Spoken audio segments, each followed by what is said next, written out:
사무엘상 26장 6절에서 12절 말씀으로 강하에서 일어난 이 일을 생각하며 라는 제목으로 말씀의 인을 받고자 합니다. 자, 여러분, 우리가 어떤 일을 처리할 때에 우리는 어떤 큰 그림 또한 큰 목적에 따라서 우리가 행동하고 결정해야 우리는 그 큰 일을 이룰 수가 있습니다. 자, 그런데 실제로 우리가 어떤 순간을 맞이하게 되면 본래의 목적은 잊어버리고 그 순간이나 그 상황에 따라 우리는 행동할 때가 참으로 많이 있습니다. 자, 그러면 그 순간은 이익이 될 수 있지만 뭔가 성과를 올리는 것 같지만 그러나 그 일 때문에 오히려 원래의 목적에서는 벗어나게 되는 그런 악수를 저지른 경우가 종종 있습니다. 자, 오늘 본문이 바로 그러한 사건 중에 하나입니다. 사울은 정말 인기가 많은 그런 다윗을 죽이고자 했습니다. 그래서 힘없는 다윗은 그저 도망만 다닐 수밖에 없었습니다. 자, 그러는 사이에 처음에는 이 다윗 혼자서 도망을 다녔습니다만 하나둘 사람들이 모이게 되었고 또한 그래서 다윗에게는 수백 명의 사람들이 생기게 되었습니다. 이 다윗 주변에 모인 사람들 역시도 다윗과 같이 그 당시에 정말 억울한 처지 또는 다소 의지할 것이 없는 그러한 처지에 놓인 사람들이었습니다. 자, 이렇게 그런 가운데 이 다윗의 지도로 말미암아 이 사람들은 군대처럼 조금씩 조직화되어 가고 있었습니다. 주변 마을도 이 다윗에게 호의적이어서 보호자 역할을 할 정도의 그런 세력이 되었습니다. 자, 그럼에도 한 나라의 왕이 이끄는 그 군사와는 결코 비교할 수가 없어요. 그래서 여전히 다윗은 계속하여 도망다니는 신세였고 정말 사울이 그래서 틈만 나면 그 다윗을 쫓아가게 되는 것입니다. 자, 여러분, 오늘 이 본문에 나타나는 이야기도 바로 그런 가정 가운데 있습니다. 즉 다윗과 그 사울의 그 갈등이 바로 절정에 이른 그런 시기다라고 말할 수 있습니다. 특히 사울은 정말 믿을 수 없는 그런 사람이었습니다. 자, 그전에도 엔게디 강릉에서 이 사울이 바로 그 동굴에서 볼일 보러 들어갔을 때에 다윗은 바로 죽일 수도 있었습니다만 그러나 그의 옷자락만 베어서 죽이지 않았다라는 그 증거로 삼았습니다. 자, 그것을 본 이 사울은 그는 나름대로 정말 엉엉 울면서 다윗이 자신보다 더 의롭다라고 하면서 다윗을 인정하는 그런 말을 하기까지도 합니다. 자, 그런데 그의 마음은 수시로 바뀝니다. 사울이 이렇게 늘 그랬습니다. 진리 앞에서는 물러서는 듯 하다가도 때만 주어지면 자신의 그 목적을 이루려고 달려듭니다. 자, 그래서 이렇게 사울을 신뢰할 수 없는 인물이었습니다. 자, 또한 오늘 이 다윗은 이 십강에 있는 그 소리를 듣자 이 사울은 군사 3,000명을 이끌고 다윗을 죽이려고 다시 찾아갑니다. 자, 여러분, 이번에는 어떻게 되었을까요? 자, 다윗이 지금 누가 자신과 사울에게 가겠는가라고 이렇게 물었습니다. 그러자 요압의 아우인 이 아비새가 나섭니다. 그래서 다윗과 이 아비새가 그 밤에 그 사울의 진영에 이르렀습니다. 그런데 모두 다 자고 있었습니다. 그 진영 중에서 자고 있는 사울에게 그래서 드디어 그 앞에까지 갔습니다. 자, 그래서 이 다윗은 이 사울을 죽일 수 있는 그 기회를 또한 만나게 된 것입니다. 자, 그런데 엔게디 때와 마찬가지로 그 다윗은 사울의 머리 곁에 있는 그 창과 물병만 가지고 나옵니다. 자, 이번에도 죽일 수 있는 그런 기회였습니다만 그러나 그렇게 하지 않았다 나가는 그 증거만 챙겨가지고 나온 것입니다. 자, 이후에도 역시 패턴은 똑같았습니다. 사울은 또다시 엉엉 울면서 그렇게 반성하였습니다. 그리고 또한 다윗에 대한 마음을 풀었습니다만 그러나 그는 오래가지 못하고 다시금 다윗에 대한 그 증오의 마음을 품게 되었다는 것입니다. 자, 여러분, 오늘 이 본문에 나타난 그 10강에서 일어난 그러한 일을 우리가 생각하면서 우리는 과연 어떠한가를 돌아볼 수 있는 저와 여러분 되기를 바랍니다. 자, 첫 번째로 사람들은 그 상황에 따라서 판단하는 그런 경향이 있다라고 우리가 볼 수 있습니다. 자, 지금 이 아비새는 요압의 동생입니다. 그런데 자, 군사적 능력이 아주 출중했습니다. 그래서 다윗이 그 사울의 진영으로 누가 자신과 함께 가겠냐라고 물었을 때 이 아비새는 곧바로 자신이 가겠다라고 이렇게 나섰습니다. 자, 그래서 사울의 진영으로 들어가는 건 어찌 보면 정말 자살 행위와 같은 것입니다. 자, 그러나 이 아비새는 주저하지 않고 나섰습니다. 그만큼 그는 정말 엄청난 그러한 출중한 그러한 전사였던 것입니다. 자, 이렇게 다윗은 이 아비새와 단둘이 이렇게 사울의 진영으로 들어갑니다. 자, 그런데 이 이스라엘 진중에 들어갔을 때에 밤이었습니다. 자, 그런데 정말 놀랍게도 그 사울의 진영의 그 군사들이 모두 다 잠에 빠져 있었던 것입니다. 사울은 그 진영의 중앙에서 진을 치고 있었고 그 주변으로 군대장관 아브넬과 병사들이 다 자고 있었던 것입니다. 자, 다윗과 아비새는 그래서 아무런 제지도 받지 아니하고 이렇게 사울의 그 코앞까지 갈 수가 있었던 것입니다. 자, 이런 상에서 아비새는 말합니다. 하나님이 오늘 당신의 원수를 당신의 손에 넘기셨나이다. 그러므로 청하오니 내가 창으로 그를 찔러서 단번에 땅에 꽂게 하소서. 내가 그를 두 번 찌를 것이 없으리라 라고 이렇게 말합니다. 자, 여러분, 우리가 일어나는 이런 일들을 보면서 이 아비새 또한 바로 이렇게 인식하였던 것입니다. 자, 지금 병사들이 다 모두 잔다. 아니, 이럴 수가 있는가? 과연 이렇게나 쉽게 정말 이 사울 앞에 우리가 갈 수 있다니.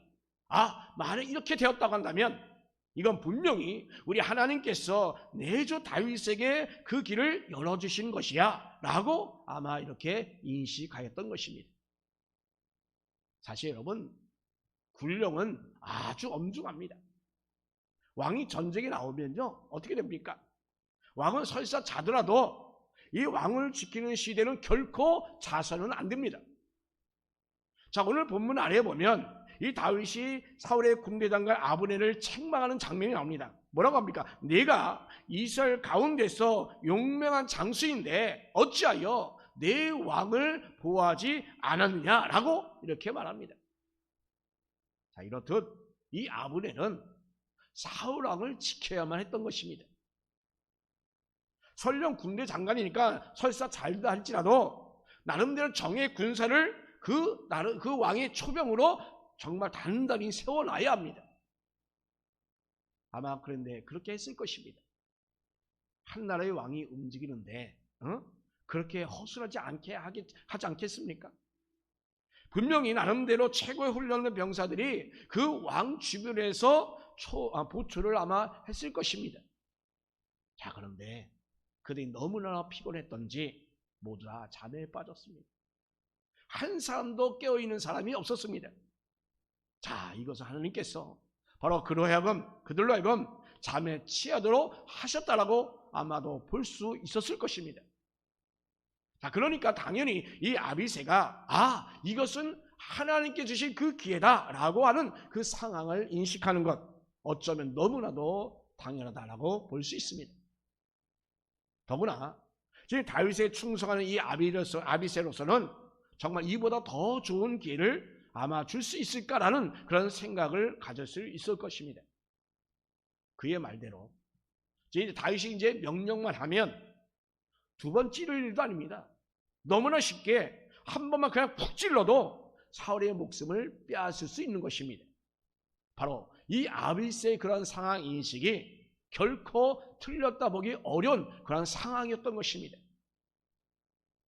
자, 여러분, 지금 이 아비새의 모습, 이것은 바로 우리들의 모습과 그리 다르지 않고 비슷하지 않습니까? 우리도 우리 어떤 상황 가운데서 하나님께서 인도하시는 것을 아마 바라는 경우가 너무나도 많이 있을 것입니다.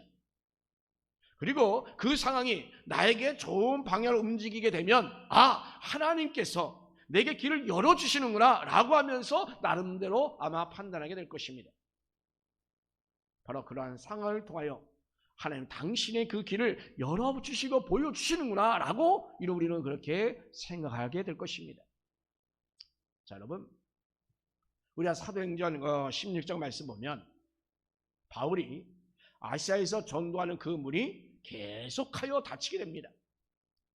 자, 그래서 이게 원래 계획했던 그 남쪽이 아니라 그래서 할 수 없이 북쪽으로 이동하게 됩니다. 자, 그러면서 이 아시아 끝이 되는 그 드로아에 이르게 됩니다. 자, 그래서 거기서 이제 마게도냐, 바로 오늘날 유럽 사람들이 그를 건너와서 자신을 도와달라고 하는 그런 환상을 보게 됩니다. 그래서 바울은 자신의 그 계획은 아시아에 있습니다만, 그러나 하나님께서 자기 자신을 이렇게 마게도냐로 보내시는 것이다 라고 그는 판단하고 배를 타고서 이렇게 마게도냐로 건너갑니다. 바로 이것이 유럽에 처음으로 복음을 전하는 계기가 되었던 것입니다. 자, 여러분, 지금 오늘 이 말씀, 이 사도행전 16장 말씀은 가고자 하는데 계속 막히는 거예요. 그리고 새로운 길이 보이는 것입니다. 자, 그러면 바로 이러한 상황을 통해서 여러분, 새로운 사명으로 그 길을 열어주시는 것이라고 판단하지 않겠습니까? 그건 너무나도 자연스러운 일일 것입니다. 이것이 바로 하나님의 인도하심이기도 합니다. 자, 그러니 여러분, 이 상황을 통해서 하나님 당신의 길을 보여주시는 그 하나님은 바로 하나님이다라고 하는 사실, 그런 하나님 이름을 우리는 분명히 생각할 수 있을 것입니다. 자, 그렇다면 지금 오늘 본문에 나타난 이 아비새가 모두가 짜는 그런 상황을 보면서 자, 하나님께서 이렇게 다윗에게 이러한 기회를 주신 것이라고 판단한 것은 정말 틀린 일이 아니라고 우리가 볼 수가 있습니다. 그러나 여러분, 그것이 하나님 뜻이 아니라는 것입니다. 여러분, 그런 상황과 기회를 주었지만 그것이 결코 하나님 뜻이 아니다라는 것을 오늘 말씀하고 있는 겁니다.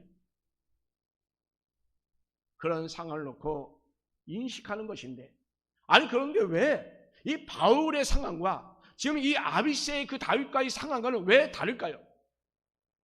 왜 다를까요? 자, 지금 바울이 그 상황을 보면서 인식한 것은 정당하고 지금 아비새가 그 상황을 보면서 인식한 것은 왜 그렇지 않다라고 하는 것일까요? 자, 여러분, 우린 이것을 오늘 우리에게 한번 적용해 보시기 바랍니다. 과연 우리는 그 상황을 통하여 인도하시는 그 하나님을 과연 신뢰하고 있는 것인가? 아니면 그 반대는 아닌가? 한번 생각해 보십시오. 여러분, 그 상황을 통하여 우리는 이 하나님 뜻을 구별하는 데에 우리는 분명히 주의할 필요가 있습니다. 그것이 바로 뭐냐? 그것이 과연 정당한가? 아니면 정당하지 않은가가 기준이 되어야 합니다. 달리 이야기하면 내가 어떤 이익이 있는지만 생각하고 그 상황을 판단해서는 안 된다고 하는 것입니다. 여러분, 아비새가 볼 때 지금 모두가 다 잔다는 것은 정말로 절호의 기회다라고 생각할 수 있겠습니다만, 그러나 그 사울을 죽이는 것이 과연 하나님이 인정하실 만한 것인가? 그는 생각하지 못했다는 것입니다. 여러분, 하나님이 인정하는 것, 그것이 바로 정의인 것입니다. 우리도 역시 마찬가지예요. 어떤 상황에 놓였을 때에 우리는 항상 질문을 던져야 합니다. 하나님, 제가 왜 이런 상황에 있게 했습니까? 하나님, 이런 일을 왜 만나게 해주셨습니까? 라고 하는, 그것이 과연 무슨 뜻입니까? 라고 하는 그 질문을 여러분 던져야 합니다. 그런데 이런 질문에 대해도 여러분 스스로가 대답을 해야 합니다. 여러분, 즉 그 상황을 통하여 하나님의 뜻이 무엇인가를 여러분 스스로가 대답할 수 있어야 합니다. 그것이 과연 정당한 것인가? 그것이 과연 의로운 것인가? 우리가 이런 것을 물으면서 여러분 답을 해야 합니다. 여러분, 그 상황 그 자체만으로는 우리가 결코 판단해서는 안 된다고 하는 사실을 우리는 알아야 합니다. 여러분, 좋은 상이 이르렀다고, 그것이 하나님의 축복이라고, 하나님이 선하게 인도하신 것이라고 우리는 섣불리 판단해서는 안 된다고 하는 것입니다. 여러분, 그런 상황보다 여러분 더 중요한 것이 있습니다. 그래서 우리는 절대로 놓치지 않기를 바랍니다. 우리가 섣불리 판단하다 보면 우리는 그저 이익에만 따라가게 될 것이고, 그러다 보면 자연적으로 욕심만 늘어나게 될 것입니다. 여러분, 욕심이 잉태하면 사망을 낳게 되는 것입니다. 그래서 여러분 성도는 여러분에게 주어진 그 상황 가운데서 여러분 하나님께서 잘 판단하기 위하여 우리는 보다 더 신중하여야 될 줄로 믿습니다. 아멘. 여러분이 주어진 그 상황보다 더 중요한 것이 있다는 것을 여러분 절대로 놓치지 않기를 바랍니다. 두 번째로, 다윗은 하나님의 역사심을 믿고 기다렸습니다. 아멘. 자, 지금 아비새의 상황 인식과 달리 다윗은 지금 뭐라고 합니까? 죽이지 말라. 누구든지 손을 들어 여호와의 기름 부음 받은 자를 치면 죄가 없겠느냐라고 이렇게 말합니다. 지금 아비새는 그 상황만 보았습니다. 사울을 죽일 게라고 판단했습니다. 그러나 다윗은 지금 사울이 여호와의 기름 부음 받은 자라는 사실을 결코 그는 잊지 않았던 것입니다. 자, 그래서 어떤 상황이든지 간에 그를 죽일 상황은 결코 아니다라고 이렇게 판단했던 것입니다. 다윗이. 이것은 바로 정당한 것인가, 의로운 것인가, 즉 하나님의 뜻인가를 그 기준으로 판단하였다는 사실입니다. 이렇게 사울을 죽이는 것 그 자체로 하나님의 뜻을 거스르는 것이다라고 이렇게 다윗은 말하고 있는 겁니다. 즉 하나님의 뜻을 거스르는 그것은 기회가 아니다라고 하는 것입니다. 자, 그리고 아비새에게 이렇게 말하죠. 내가 손을 들어 여호와의 기름 부음 받은 자를 치는 것을 여호와께서 금하시라니 너는 그의 곁에 있는 창과 물병만 가지고 가자라고 이렇게 말합니다. 자, 이런 상황 가운데서 하나님께서 사울을 죽이는 것을 허락하지 않으셨다라고 판단하였습니다. 똑같은 상황이지만 이 아비새와는 전혀 다른 그런 판단을 했던 것입니다. 자, 그런데 아비새의 이야기한 것이 이것이 전부가 아니에요. 10절 말씀에 다윗이 또 이르되 여호와께서 살아계심을 두고 맹세하노니 여호와께서 그를 치시리니 혹은 죽을 날이 이르거나 또는 전장에 나가서 망하리라. 아멘. 자, 여러분, 다윗도 지금 하나님께서 이 사울에게 그 마음을 돌이켰다고 하는 것을 이미 느끼고 있었던 것입니다. 그럼에도 지금 이 사울은 기름 부음 받았기에 왕이 된 그 사울을 죽이는 것은 결코 아니다라고 이렇게 판단하고 있는 겁니다.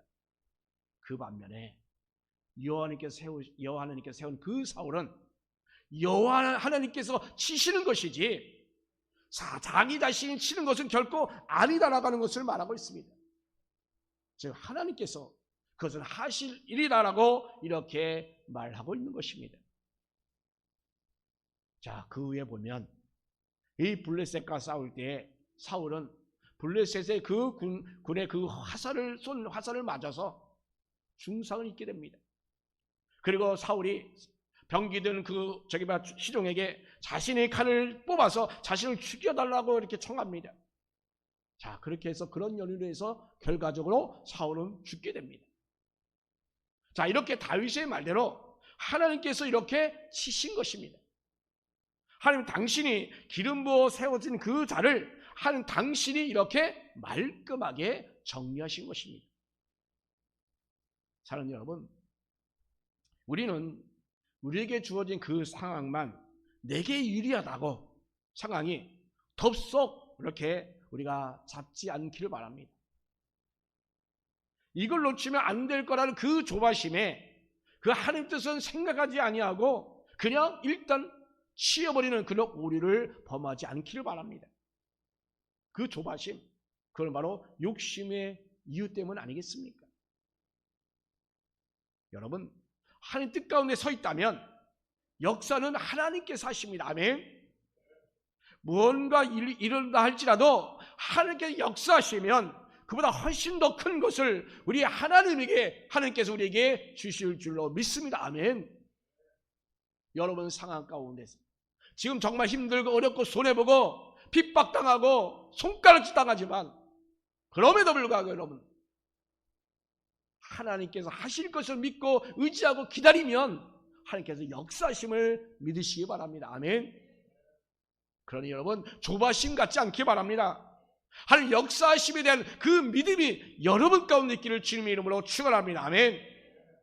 바로 이러한 하나님의 역사하심을 기대하는 자들은 어떤 상황이 닥친다 할지라도 결코 인내할 수가 있는 것입니다.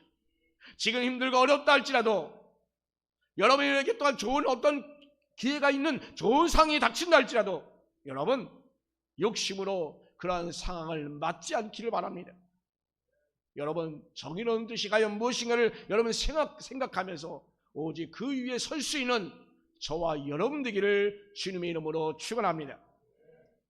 사랑하는 여러분, 여러분 가운데 상황보다 더 중요한 것은 바로 하나님께서 역사하는 일인 것입니다. 아멘. 그러니 여러분 우리에게 주어진 그 상황에서 조금만 더 여유있게 우리가 하나님을 바라보시기 바랍니다. 우리 하나님은 전능하십니다. 우리 하나님 뜻은 반드시 이루어집니다. 아멘. 그러므로 전능하신 택한 우리는 반드시 하나님과 함께 승리를 맛보게 될 것입니다. 어떤 상황 가운데서도 우리 하나님께서 역사하신 것을 기다릴지 않은 저와 여러분에게를 주님의 이름으로 축원합니다. 아멘. 또한 세 번째로 다윗은 그러나 자신이 할 일을 해나가고 있었습니다. 자, 우리가 흔히 하나님께서 역사하실 것이니까 나는 아무것도 하지 말아야지. 하나님께서 우리에게 구원받은 자를 선택했으니까 나는 아무것도 하지 말아야지. 하나님 다 해주실 것인데 왜 굳이 그렇게 할 필요가 있겠나? 라고 생각할 수 있을 것입니다. 그러나 이는 마치 한 달란트 받은 종이 아무것도 하지 아니하고 그냥 그대로 땅에 묻어드는 것과 뭐가 다르겠습니까, 여러분? 돌아온 주인은 한 달란트를 바꿔서 아무것도 하지 않은 그를 악하고 게으른 종아 라고 책망했잖아요. 그리고 그 한 달란트를 가진 자를 그것을 빼앗아서 몇 달란트 가진 자에게 주었잖아요. 여러분, 하나님이 역사하시니 가만히 있어야 된다는 것, 하나님이 역사하시는 것을 기다리지 못해서 자신이 무언가 해야겠다는 것 다 무엇 때문입니까? 바로 욕심 때문에 이루어지는 거 아니겠습니까? 나는 편해지고 싶은 욕심, 나는 뭔가 취득하고 싶은 그 욕심 때문에 하나님이 역사하시니 나는 가만히 있어야지, 하나님이 역사하시니 나는 그 상황이 되어지면 뭔가 해야지 라는 거 똑같은 말 아니겠습니까? 그 욕심이 문제예요. 욕심이 자기 생각대로 해나가는 것보다는 여러분 분명히 말씀드려요. 하나님만 바라보고 기다리시기 바랍니다. 오늘 본문을 이야기한다면 이 다윗도 사울을 죽이지 않았습니다. 하나님의 역사하심으로 이 사울이 정리되기를 기다렸다라고 우리는 말할 수 있습니다. 여러분, 하나님의 역사하심을 기다리지 못하고 자기가 무엇인가를 하려고 하는 것은 결코 바람직하지 않습니다. 우리는 그냥 하나님 역사하시도록 기다릴 줄 아는 저와 여러분 되기를 간절히 바랍니다. 그러나 여러분, 그렇다고 여러분 다윗이 아무것도 하지 않은 것이 아닙니다. 자, 다윗도 잠시도 멈추지 않았습니다. 만약 하나님이 역사하시니까 하나님이 알아서 해주시겠지 라고 있다면 결코 도망갈 일이 없잖아요. 그러나 다윗은 멈추지 않고 뭔가 계속하여 했습니다. 사울을 자신을 죽이려 하니까 나름대로 열심히 이곳저곳 돌아다니며 도망을 다녔습니다. 하나님이 역사하시는 그걸 한다면 결코 그럴 필요가 없잖아요. 그런데 다윗은 그렇게 했습니다. 그러면서 자신에게 모여든 사람들을 쓸모 있는 사람들에게 하여 주었던 것입니다. 그리고 그는 도망다니면서도 자신의 주변에 있는 모든 여러 부족들을 보호하고 하는 그런 역할을 했던 것입니다. 양을 노략질하고 농작물을 빼앗아가는 일들이 그 시대에 얼마나 다반사였습니까? 다윗은 자신이 훈련시킨 사람들 데리고서 그들의 약한 자들을 보호해 주었습니다. 노략질과 약탈을 일삼는 그 도둑들을 다 쫓아냈습니다. 그래서 도망다닌 내내 그들은 정말 함께 친밀한 관계를 형성하게 되었던 것입니다. 이처럼 다윗은 사무엘이 자신에게 기름 부으며 이스라엘 왕으로 세운다는 그 이야기를 들었을 때에도 그는 가만히 그냥 기다리고 있었던 것만이 아님을 우리는 알아야 합니다. 다윗은 정말로 열심히 자신이 해야 될 일을 하나씩 주어진 상황 가운데서, 주어진 여건 가운데서 나름대로 하나님의 기다림을 기다리면서, 약속하심을 기다리면서 묵묵히 그 일을 해나갔던 것입니다. 사랑하는 성도 여러분, 우리 역시도 마찬가지입니다. 예수 그리스도의 그 십자가의 보혈로 구원받을 우리 하나님께서 우리의 삶을 온전히 이끌어 가실 줄로 믿습니다. 자, 그런데 우리 하나님께서는 그 순간마다 우리에게 이 왼쪽으로 가라, 오른쪽으로 가라, 이것을 하라, 저것을 하라 라고 구체적으로 지시하지 않습니다, 여러분. 자, 그러면 여러분, 우리는 어떻게 해야겠습니까? 다윗이 지금 보여준 것처럼 자기가 해야 할 일을 우리는 해야 될 것입니다. 지금 여러분들이 해야 할 일이 무엇입니까? 하나님을 온전히 예배하는 겁니다. 하나님께 찬양 올리는 겁니다. 하나님께 기도 올리는 것입니다. 하나님께 영광 돌리는 것입니다. 여러분은 상황에 따라 자신에게 유리한 것을 선택하는 것이 아니라 하나님이 원하시는 것이 과연 무엇인가를 여러분 생각하시고 선택하는 것입니다. 아멘. 우리 하나님께서는 하나님 당신의 백성들이 전적으로 하나님을 의지하여 하나님 자기 자신이 해야 할 일을 해나가기를 원하고 계십니다. 우리 하나님께서는 바로 이런 자들에게 역사하여 주십니다. 아멘. 사랑하는 여러분, 우리 인간들은 어찌 보면 상황에 따라 지배받는 존재일 수밖에 없습니다. 그런데도 여러분, 성도라고 한다면 우리는 그 상황보다 더 중요한 게 있다는 것을 분명히 우리는 생각해야 합니다. 바로 그것은 하나님의 역사심이 있다는 사실입니다. 그래서 우리는 믿어야 합니다. 아멘. 그래서 우리는 섣불리 이익을 찾아가는 것이 아니라 하나님의 뜻을 이루기 위하여 자기 자신 할 일을 우리는 감당해 나갈 수 있기를 바랍니다. 여러분, 우리가 숫자로 볼 때는 사울보다 미약한 그 다윗이었지만, 그러나 이렇게 한 그 다윗이 이미 숫자로 계산할 수 없는 정말 엄청난 큰 것을 가지고 있었던 것입니다. 사랑하는 여러분, 바로 우리도 그렇게 될 수 있습니다. 아멘. 그렇게 우리는 가능케 할 수 있습니다. 아멘. 우리에게도 하나님이 역사시기 때문입니다. 아멘. 바로 그렇게 되기를 예수님의 이름으로 축복합니다. 아멘.